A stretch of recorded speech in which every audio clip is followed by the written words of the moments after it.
Welcome back to Steel City Sports. So today I'm going to be predicting every game in Week 3. If you didn't see yesterday's videos, I reviewed all of Week 2. I had a pretty rough week going 8-8. That puts my record on the season at 20-12. So hoping to get back on track this week with my picks.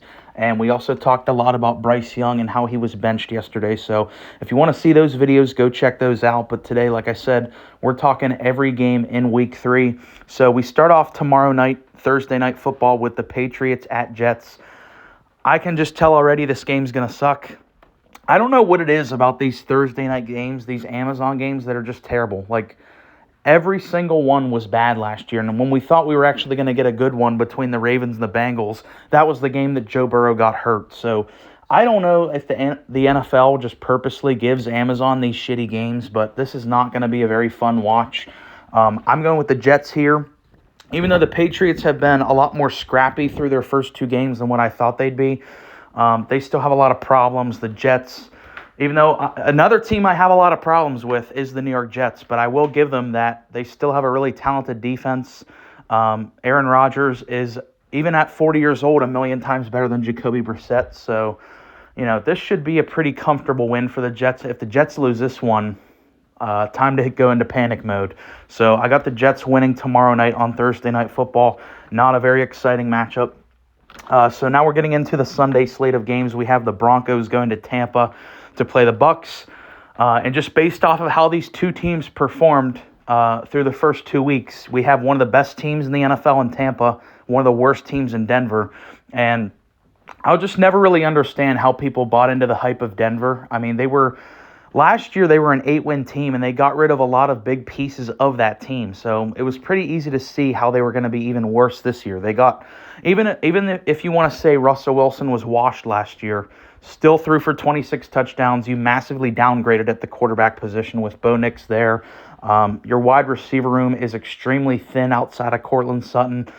You just got rid of Justin Simmons for nothing. It's just not a good roster whatsoever. In Tampa, with Baker playing how he is right now, I think Baker Mayfield is comfortably in the MVP conversation, at least through 2 weeks.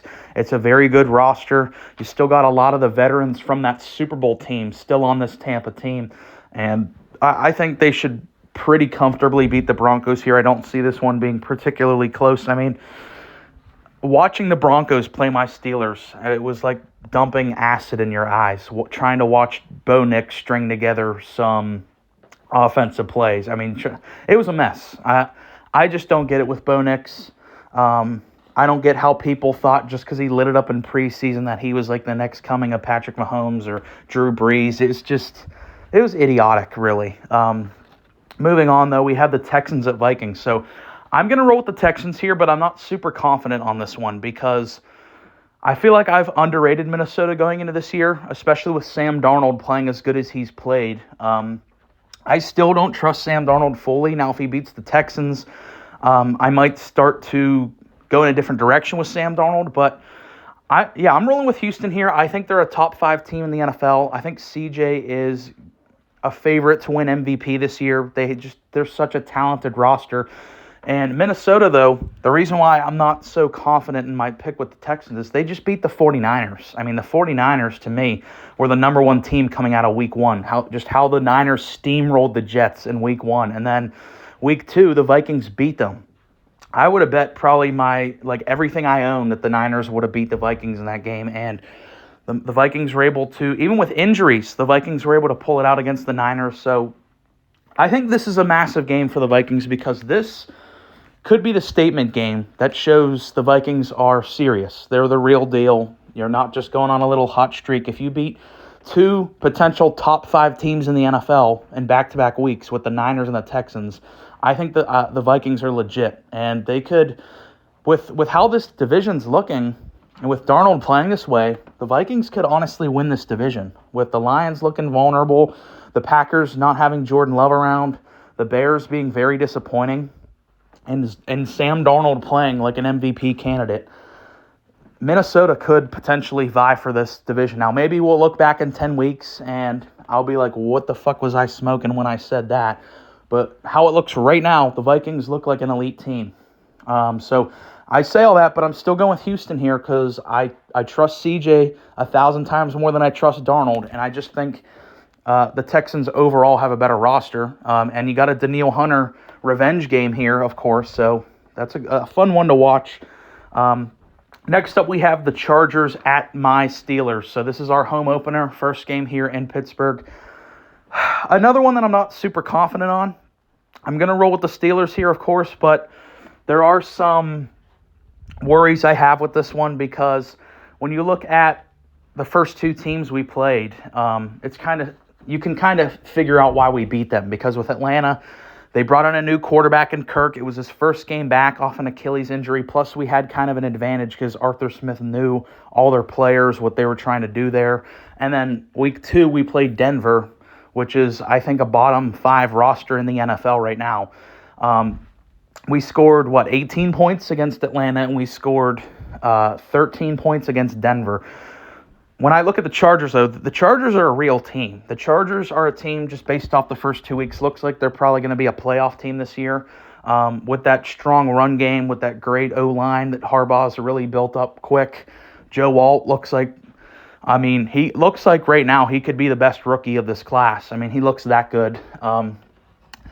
So this is going to be a real test for my Steelers because it's one thing to go up against teams like Atlanta when they were struggling with Kirk to start out and go against Denver because our defense was just able to dominate in those games, and it really didn't matter how bad the offense was. But I think a lot of Steelers fans are just overlooking how bad our offense has been just because we're 2-0.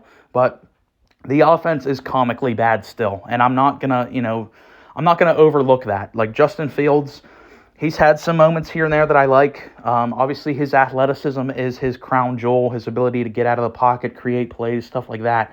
But through the first 2 games, the team has only scored 1 touchdown. So I am kind of worried in this one now that we're playing an actual team that looks like a playoff contender. I think this is going to be a low-scoring game. This kind of reminds me of like one of those old-school defensive matchups. So I think it's going to be kind of an ugly game, but the Steelers, they're at home. I think they're going to pull it out probably by a field goal in their home opener. Next up, we have the Eagles at Saints. So I'm rolling with the Eagles here. I'm pretty heavy on the Eagles still, even though they lost that game against Atlanta. I have a couple major concerns coming out of that game against Atlanta, particularly their defense still looks really bad. The fact that the Falcons were just able to easily, within 4 or 5 plays, just with ease march down the field and score that touchdown. And then Jalen Hurts throwing the interception. Obviously, before that, you had Saquon dropping the game-sealing first down pass. There's a lot of area for concern there with Philly, but I am just going to stand to my convictions. I still think the Eagles have one of the best rosters in the league. I still think Jalen Hurts at any given time is one of the best QBs in the league. Maybe I'm naive because it seems like public opinion has hit rock bottom with Jalen Hurts. Like, people just think he's flat out bad. I don't think so. I still think he played a pretty good game against Atlanta. Even though they lost, it looked a lot more like that 2022 Jalen that was a runner-up for MVP, where he was actually a lot more mobile, because that was kind of the thing that was missing from Jalen last year. Is it felt like he was trying to just be a more stand in the pocket, deliver the ball type quarterback. But the thing that made him so dynamic in 2022 and why they went to the Super Bowl was his dual threat ability, his ability to get out of the pocket, extend plays, use his legs, pairing that with his good arm. That the legs, the mobility thing was kind of gone last year. We saw flashes of that against Atlanta where he had over 80 rushing yards. He had a rushing touchdown. So there were, even though they lost to Atlanta, and I have some problems with that loss because that defense looked like, the Falcons drove through that defense like a hot knife through butter. But there's some good takeaways from that game. Number one, the O-line looked a lot better than it did in that Brazil game. If you remember back to week 1 when they played the Packers in Brazil, their center couldn't snap the ball, or Jalen could. I don't know. The connection between the center and Jalen resulted in like 6 fumbles or something like that. So at least that's better now. There's a connection between Jalen and the new center. Number 2, Jalen looked a lot better in this game. And if you want to use the excuse of A.J. Brown was out. Now, I don't know if A.J. Brown is going to be playing in this game. I doubt it, but that's at least another thing to point to is eventually A.J. Brown will be back because he was missed in that game against Atlanta. And for the Saints, you got to give the Saints a ton of credit. They're running Shanahan's offense. Derek Carr looks awesome. He's another guy I think you could definitely throw into the MVP race as of this moment. This is just a very, very talented football team. I feel like it's been overlooked, myself included. I've overlooked the Saints team because it's a good collection of talent, but it just felt like they didn't know what the fuck they were doing in the couple years prior to this season. Especially on offense. Like last year, their offense was terrible. Now they bring in Clint Kubiak, who's running Kyle Shanahan's offense, and it's just night and day. And now you have people talking about the Saints as a potential number 1 seed. I'm going to say pump the brakes on that just a tad bit because we're still talking about Derek Carr here. At the end of the day, this is still Derek Carr. This is still Dennis Allen. So I get it, though. Everyone's freaking out over the Saints right now, thinking they're going to be, in the Super Bowl in New Orleans this upcoming year. Let's hold on. I want to see them play against the Eagles.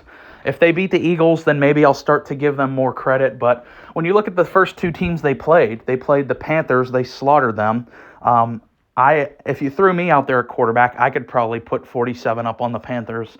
And then they beat the Cowboys. And I've been telling you guys for a year plus now how bad the Cowboys defense is and how overrated it is and how fool's gold the Cowboys really are. So they're not that impressive of wins to me. So if they beat the Eagles and go 3-0, then I'll start to really give the Saints credit. But I'm rolling with the Eagles here. I think they kind of expose the Saints for being a little overrated right now, a little overhyped. Maybe I'll be wrong on that. And like I said, I'm not afraid to be wrong. I'll own it if I'm wrong on this, but I'm rolling with the Eagles in this one. Next up, we have the Packers at Titans. So we have the Malik Willis revenge game.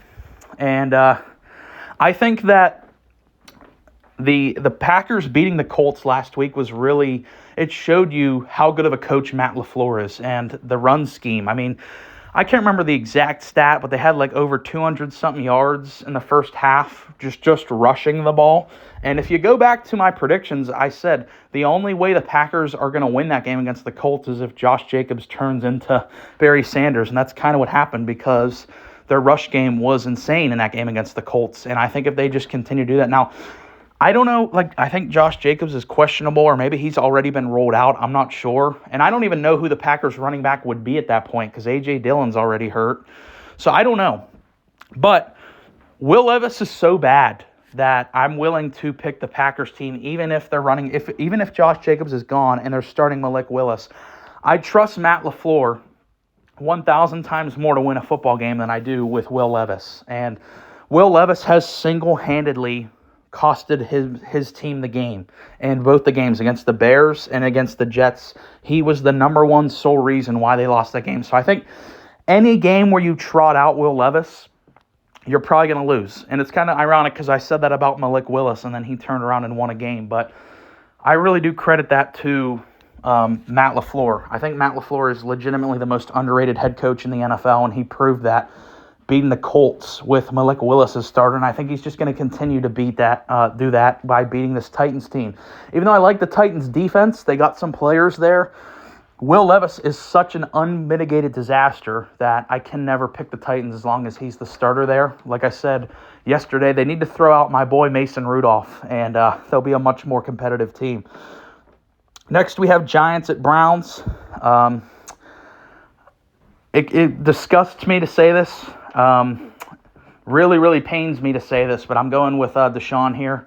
Deshaun and the Browns. I said after week 1 it was going to be a while till I picked the Browns, but I didn't know they were playing the Giants in week 3. I mean, the Giants to me, even though I have a lot of problems with the Browns, most notably Deshaun, the Giants to me are one of those teams that are so bad that they're competing for the number 1 overall pick. And that loss to the Commanders was absolutely embarrassing, just in the fashion they lost. Obviously, week 1, they got slaughtered by Minnesota. So, like I said, I think the Giants, they're in competition for that number 1 overall pick, whereas the Browns, at least there are some positive attributes. They still have a really dominant defense. And Deshaun, I know what a high bar it is, but Deshaun actually had his best game, I think, as a Brown against... Who was that against last week? I don't know why I'm blanking on that. Oh, Jacksonville. So Yeah, he had like 170 pass yards, no turnovers. I think he had one rushing touchdown. So yeah, whoop-de-doo. That's a great game for for Deshaun's current standards. So if he just plays like that, where he's just not actively ruining his team's chances, kind of like what Will Levis has been doing, then the Browns should beat the Giants because that's how bad the Giants are. So I'm rolling with the Browns. Next, we have Bears at Colts. Two really disappointing teams, I think, thus far. They're both teams that I picked to be playoff teams going into this year, and I don't see that based off the first 2 weeks. I think I significantly overrated Anthony Richardson. I still think he needs a lot of development, particularly in the accuracy department, because you see every game he'll have a couple plays where you're just like, holy shit, this guy is insane. This guy has superstar potential, because he'll make these insane throws like that one week one, like on his back foot, throws a 60-yard bomb for a touchdown. But then he'll have games like week 2 against the Packers where he throws 3 picks. And like I said, I think accuracy is a major concern for Anthony Richardson. The skill position guys in Indy are just not very good, especially Michael Pittman. Michael Pittman, I have him in fantasy, and he hasn't done shit for me. I'm still kind of mad about Michael Pittman, but that's neither here nor there. The Bears, though, the Bears' offensive line is still really, really bad. If you watched that game against Houston, I get it. Houston has a really good pass rush, but the Bears' O-line allowed 7 sacks. Caleb was running for his life in that whole game. DeAndre Swift, the running back, did absolutely nothing in that game. So I think I overrated the Bears, particularly their offense still has a lot of problems. I think we all put a lot of hype on Caleb because we're kind of used to rookie quarterbacks. I mean, at least last year, what we saw what C.J. Stroud did as a rookie, we kind of thought Caleb would do that. It's clear that he's not ready to, lead his team to the playoffs. He still needs a lot of development. He's had a pretty rough start in his NFL career. So I'm going with the Colts here. Even though Anthony Richardson is so up and down, I just think the Bears, with that O-line, it's going to be really hard to win some football games because their O-line is legitimately bottom 10, if not bottom 5 in the league right now. Like I said, if you watch the Texans game, Caleb was literally running for his life on every play. So I'm rolling with the Colts here at home. Next, we have Dolphins at Seahawks. So obviously Tua's not in this one. Tua's been placed on IR, so he'll miss a minimum of 4 weeks. And as of the recording of this, Miami has not signed another quarterback, kind of like what I thought they'd do. I thought they'd maybe, make a reunite with Ryan Tannehill. That didn't happen. They're just going to roll with Skylar Thompson. I don't think it's a very good decision. I would have just signed Tannehill. I think Seattle's going to win this one. When you look at how Geno played last week, if he plays like that for the rest of the year, Seattle is going to easily be a playoff team because I love this roster on paper. They have an extremely talented team. They have a really high upside defense. And that was kind of the problem with Pete Carroll and why I think he needed fired is because they had a lot of really good defensive personnel, particularly in that secondary, but their defense was still statistically dreadfully bad last year, and I think it just kind of highlighted how outdated Pete Carroll's scheme was. So now that you bring in modern defensive concepts to this really talented group, you're seeing Seattle's defense be really good this year under Mike McDonald. And with Geno Smith looking as good as he is with all the weapons they got up there, Kenneth Walker's probably going to be back this week. To pair that with the Dolphins are throwing Skylar Thompson out there, and even if Tua was playing in this game, I'd still have a lot of concerns with Miami coming out of that game against the Bills where they just got fucking bludgeoned on Thursday Night Football last week. So give me the Seahawks in Seattle. Next, we have Panthers at Raiders. I'm not going to spend a lot of time on this one. I'm rolling with the Raiders here. Even though I have problems with the Raiders, the Panthers are by far and away the worst team in the National Football League. And they're throwing Andy Dalton out there. Maybe he'll be a slight upgrade over Bryce Young, but it's still the Panthers, And the Raiders, they're coming off a win against the Ravens. The Raiders, maybe they're a lot more scrappy, similar to what I said about New England. Maybe the Raiders are a lot more competitive than what I thought they'd be. I kind of thought the Raiders would be a train wreck this year, but they just beat the fucking Ravens. So the Raiders, I'm going to probably have to start respecting them a little more. Definitely going to take them here over Carolina pretty easily. And speaking of the Ravens, now we have their matchup I think this is the game of the week, Ravens at Cowboys. Two teams with a lot of expectations going into this year, and kind of in a weird spot right now because Baltimore's 0-2. They had a pretty ugly loss last week against Vegas, and then Dallas just got fucking curb stomped by the Saints in Dallas. So they're in weird spots. They're coming off of bad weeks. It's going to be a fun one, I think. I think it'll be high scoring. It'll be back and forth, but I'm ultimately going with Baltimore for the simple fact that I don't trust Dallas's defense. I don't think Mike Zimmer is a very good defensive coordinator in 2024. Now, if we're talking about 2014 or 2006, hell yeah, give me Mike Zimmer. But in 2024, it just feels a little outdated. He got completely exposed and annihilated against the Saints. Like, it was actually embarrassing what happened to that Cowboys defense, where just had dudes like wide open, and you were fucked up by Derek Carr. Derek Carr, going into this year, people would have told you Derek Carr is a bottom 10 starter in the league, and look at what he did to your world-class defense in Dallas. So even though I have problems with Baltimore, I think their O-line's really bad. I still think the fit with Derrick Henry's weird. I just trust them as a team more than I trust the Cowboys. And the Cowboys last year only won they won 2 games last year over teams above a 500 record. That's it. So they typically don't play well against good teams. So I see Baltimore going into Dallas, and I don't think it's going to be a beatdown like it was with the Saints, but I think it'll be a high-scoring game, and the Ravens come out on top. 49ers at Rams is the next game. I'm rolling with the 49ers. I think everyone in the country is picking the Niners. If the Rams win this one, 2 things. Number 1, it's probably the biggest upset of the week, just given how many injuries the Rams have. And number 2, might be time to hit the panic button for the Niners because they'd be 1-2. They still have McCaffrey out. They said he might miss like majority of the season. Even though Jordan Mason is performing well, you can never fill the shoes of McCaffrey, and how, especially last year, how dominant he was. So the Niners, they have to win this game. This would put the Rams at 0-3. I think that would kind of pound the gavel on their season, which is okay because it's still a young team outside of Stafford and Kupp. I think going forward, there's still a lot to like with the Rams as long as McVay stays there. And if they're just really bad this year and get like a top 5 pick and take a quarterback, they're going to be a team with a very bright future going forward. But it's just clear the football gods just did not smile on the Rams this year. I don't know what the hell they did. They must have shattered a mirror or walked under a ladder. I don't know. With all the injuries, like coming out of week 1, the injuries were already bad. You lost a bunch of O-linemen. You lost Puka. Coming out of the game against Arizona, now Cooper Kupp's hurt. So now, who the fuck is Stafford throwing the ball to? It's kind of a shame because I had really high hopes for the Rams this year, and by week 3, it looks like they've already kind of self-imploded due to injury. So the Niners should pretty easily win this one, and it's in LA, but that's going to be a Niners home game. We all know that. Next up, we have the Lions going to Arizona to play the Cardinals. I'm doing it again. I picked the Cardinals in week 1. I picked them in week 2. I'm picking them in week 3. The Cardinals are, I think, the most underrated team in the NFL right now.